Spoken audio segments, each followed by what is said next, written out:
Hi అండి. ఈరోజు Sunday కదా మమ్మీ, ఈరోజు స్పెషల్ ఏంది, రోజు చేసినట్టుగా చేయకుండా ఈరోజైనా కొత్తగా స్పెషల్గా చేసేసేయి అనేసి చెప్పారు. చేయకపోతే మేము అమ్మమ్మ వాళ్ళ ఇంటికి వెళ్తామని చెప్పేశారు. సరే మీరు అమ్మమ్మ వాళ్ళ ఇంటికి వెళ్ళొద్దు అనేసి నేను ఈరోజు స్పెషల్ ఏందా అనేసి నేను ఆలోచించాను. సో ఒకటైతే నాకు గుర్తుకొచ్చింది. ఈరోజు స్పెషల్ మా ఇంట్లో వచ్చేసి ఏంటి టమాటాలు కోస్తున్నాం అనుకుంటున్నారా? అవునండి, ఈరోజు మా ఇంట్లో టమాటా దోశ అనేది చేస్తున్నాను. ఏంటి టమాటా దోశ కూడా చేస్తారా? అది ఎలా చేస్తారు అనుకుంటున్నారా? అవునండి, ఇక్కడ నేను 2 నుంచి 3 వరకు టమాటాలు అనేది తీసుకున్నాను. నేను పిండిని తగ్గట్టు టమాటాలు అనేది యాడ్ చేస్తున్నాను. సో ఇక్కడ నేను 3 టమాటాలు అనేది కట్ చేసేసి ఒక మిక్సీ జార్లో వేసేసాను. టమాటాలు మొత్తం ఇందులో వచ్చేసి 4 నుంచి 5 వెల్లుల్లి రెమ్మలు అండ్ ఎండుమిర్చి. మీ దగ్గర కాశ్మీరీ రెడ్ చిల్లీ ఉంటే వేసుకోండి, కలర్ ఇంకా మంచిగా ఉంటుంది. 1 టేబుల్ స్పూన్ వచ్చేసి జీలకర్ర వేసేసి ఇక్కడ మిక్సీ అనేది మెత్తగా ఈ విధంగా పేస్ట్ చేసేసుకోవాలి. ఇందులోనే కొంచెం కొత్తిమీర అనేది యాడ్ చేస్తున్నాను. కొత్తిమీర వచ్చేసి ఆప్షనల్ అండి. సో మా పిల్లలకి ఇష్టం కాబట్టి నేను కొంచెం కొత్తిమీర అనేది యాడ్ చేశాను. ఒక గిన్నెలో ముందుగా గ్రైండ్ చేసి పెట్టుకున్న దోసపిండి గిన్నెలో వేసేసుకున్నాను.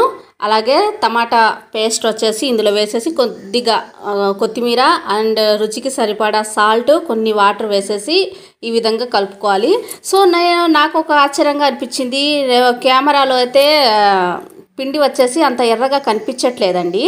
సో ఒక ప్లేట్లో వేసి చూపిస్తాను మీకు. అందులో ప్లేట్లో అయితే మంచిగా ఎర్రగా కనిపిస్తుంది. అది ఎక్కడ తేడా జరిగిందనేది నాకైతే అర్థం కావట్లేదు. ఈ చెప్పాను కదండి, స్టీల్ పెనం అన్నమాట. దోశలు భలే వస్తాయండి, ఎలా వేస్తే అలా వస్తాయి అన్నమాట. ఇంత పెద్దగా వేసినా పెనం తగ్గట్టుగా అట్టు వేస్తే చక్కగా వచ్చేస్తాయి.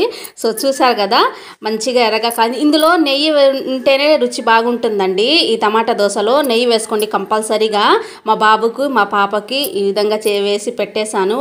నేను చక్కగా మంచిగా కుదిరింది మమ్మీ, బాగుంది, సండే స్పెషల్ టమాటా దోశ చేసావు, థ్యాంక్ యూ అని చెప్పేశారు. సో ఇక్కడ వచ్చేసి మా పాప ఇంకో దోశ వేసి ఈ మమ్మీ అని చెప్పేసింది. సరే అనేసి మా పాప కోసం ఇంకో దోశ స్పెషల్. మా పాపకి దోశ వేసిస్తే నువ్వు తినిపించు మమ్మీ అని చెప్పేసింది. సరే ఇంకొక దోశ వేసి తినిపిస్తాను అనేసి ఇంకో దోశ అనేది వేస్తున్నానండి. అలా పెనం మీద దోశ వేసేసి ఇలా స్ప్రెడ్ చేసేసి నెయ్యి వేసేసి తింటే కమ్మగా భలే ఉందండి టమాటా దోశ. చూసారు కదా కలర్ ఎలా ఉందో. సో పెనం మీద ఇంకో కలర్ ఉంది, ప్లేట్లో వేస్తే ఇంకో కలర్ ఉందనమాట. రుచి అయితే ఆసంగా ఉందండి. కంపల్సరీగా మీరు ఈ టమాటా దోశ అనేది చేసుకోండి. మా పాప ఎక్స్ప్రెషన్స్ చూసారు కదా, భలే రుచిగా ఉంది మమ్మీ టమాటా దోశ అనేసి తనే తీసుకొని తినేసింది. ఇక్కడ వచ్చేసి మిగిలింది నేను మా వారు కాబట్టి నేను కూడా మా వారికి 2 రకాలు వేసానండి. ఈసారి వచ్చేసి వైట్ వేసాను, టమాటా దోశ 2 వేసి మా వారికి ఇచ్చేసాను. 2 రకాల ఆలు కర్రీ కూడా చేశాను. ఇందులో నాకు మా వారికి నచ్చింది వచ్చేసి ఆలు కర్రీ బాగా నచ్చింది అన్నమాట. సో భలే రుచిగా ఉందండి. ఇందులో ఆలు కర్రీ అండ్ టమాటా పల్లి చట్నీ 2 మిక్స్ చేసి తింటే రుచి ఆసంగా ఉందన్నమాట. మేమైతే ఈ సండే టమాటా దోశతో కానిచ్చామండి. మరి ఈ సండే మీ ఇంట్లో స్పెషల్ ఏంది నాకు కామెంట్ అనేది చేయండి. మరి ఈ దోశ మీకు నచ్చిందా? నచ్చితే గనక మీరు కంపల్సరీగా ఇంట్లో మటుకు ట్రై చేసి నాకు కామెంట్ అనేది చేయండి. మరి ఉంటా, బాయ్.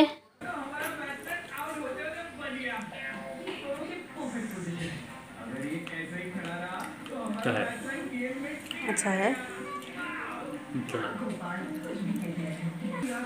आप एक बार बैडमिंटन खेल रही थी और मैच देखने आए थे, जब मैच के बीच में